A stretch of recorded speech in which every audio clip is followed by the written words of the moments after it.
মাঠে নেমে গোলের পর গোল করে প্রতিপক্ষের রক্ষণভাগকে এক প্রকার খড়কুটোর মতো উড়িয়ে দিয়েছেন সপ্তম শ্রেণীর ফরোয়ার্ড জান্নাতুল ফেরদৌস ফারিয়া। তবে মাঠের এই বীরত্বের পেছনে রয়েছে এক চরম জীবন সংগ্রাম।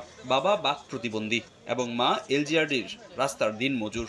সংসারের টানাপোড়েনের মাঝেও ফুটবলের স্বপ্নকে বুকে আগলে রাখিয়েছেন ফারিয়া। জমিতে ধান রোপণ কিংবা পাট ধোয়ার মতো কাজ করে জীবিকা নির্বাহ করতে হয়েছিল এই কিশোরীকে।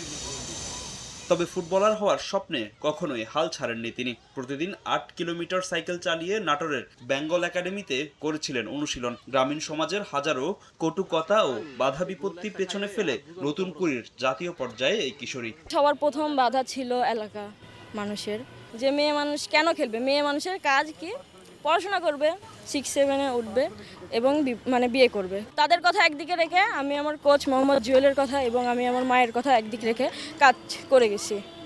ভোগান্তি ভুলে চলে আসুন রিগালে, ওয়ারেন্টি সহ স্টাইলিশ কালেকশন নিয়ে রেডি রিগাল ফার্নিচার। জাতীয় দলের তারকা ঋতুপর্ণা চাকমাকে নিজের আইডল মানেন ফারিহা। নিজের জার্সির নাম্বারও তাই 17। চোট কাটিয়ে জেলা ও বিভাগীয় পর্যায়ে পেরিয়ে আজ জাতীয় মঞ্চে নিজের জাত চিনিয়েছেন এই ফুটবলার। এটা রেজিস্ট্রেশন করলাম আমরা সবাই, তারপরে জেলাতে খেলা হলো, ওখানে খেললাম। খেলার পর জেলা থেকে সবাইকে নাম নিয়েছিল বিভাগীয় পর্যায়ে আসার জন্য। ওখানে 40 জন ট্রায়ালে ছিল, স্যারেরা বাছাই করলো, তো ওখানে টিকে গেছি।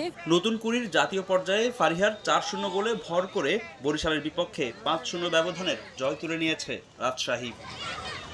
ফাহিম ইসলাম, সময় সংবাদ, ঢাকা।